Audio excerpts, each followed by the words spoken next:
The Rovian tactic of old was, of course, an attempt to scare voters into believing vote Democratic and you will die. Die because terrorists would then kill you because the Democrats would let the guard down. The new McCain-Palin tactic seems to be the next version of this. Vote Democratic and the Democrat himself might kill you. For more on where the barometer has now been set by the McCain campaign, let's turn to our own Johnathan Alter, also a senior editor at Newsweek magazine. John, good evening. Hi, Keith. Why aren't the Republicans scared to death about the crowd reaction to the sleaze here? Is there no fear that either on the safety level or the political level they are playing with fire if they're getting this kind of response from crowds? Well, first of all, I'm not sure that all Republican strategists quite get this yet because this story is really kind of ripening today. But they are willing to win ugly.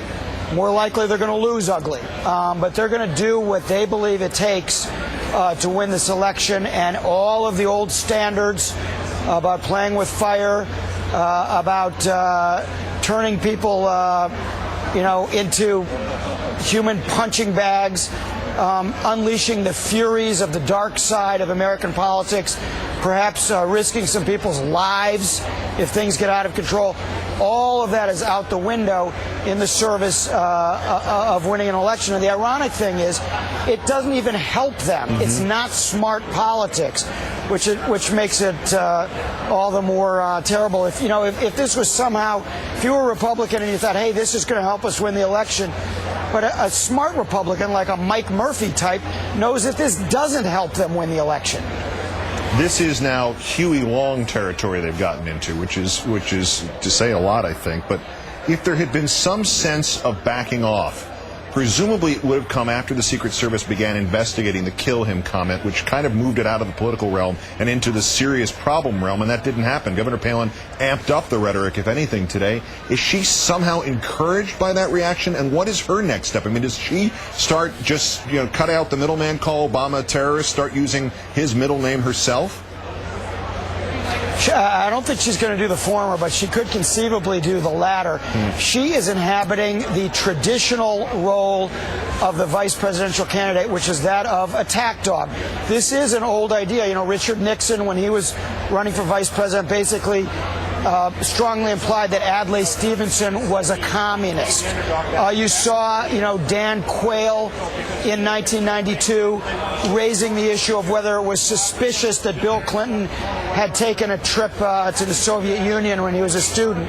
So some of this is standard fare from vice presidential candidates. But this year in particular, I think you put your finger on it, they're playing with fire because, there are Americans who, forced by hard economic times, very unsettled at the idea of the first African-American president. They are people who are out of control. So we're into sort of uncharted territory here in terms of what could conceivably be unleashed if they don't return to some sense of decency. And a decency, by the way, Keith, that John McCain repeatedly said he wanted for his campaign. He has said on many occasions that he did not want to go there.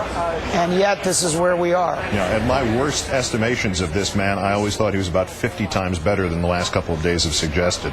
But last point, it's a minor one relatively.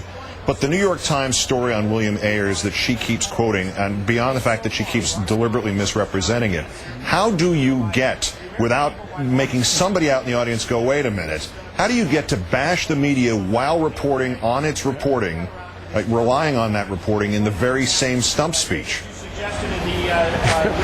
Well, this year has all been hypocrisy with a capital H.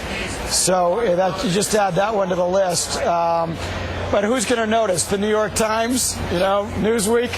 I think that's one of those things that, she'll be able to get away with. But the larger point is that going down the Bill Ayers route is not the way to win. And this is what, they're eventually going to realize every time they're not talking about the economy, the American people are going, are they out to lunch? Are they clueless? Why are they refighting the Vietnam War? People do not want to refight the Vietnam War. We did that in 2004. We're in a different place now, Keith. Yeah, well, ultimately it'll get her a nice show on Fox News, so what's the difference to her? Johnathan Alter of Newsweek at MSNBC at Nashville for us tonight. Thank you, John. Thanks, Keith.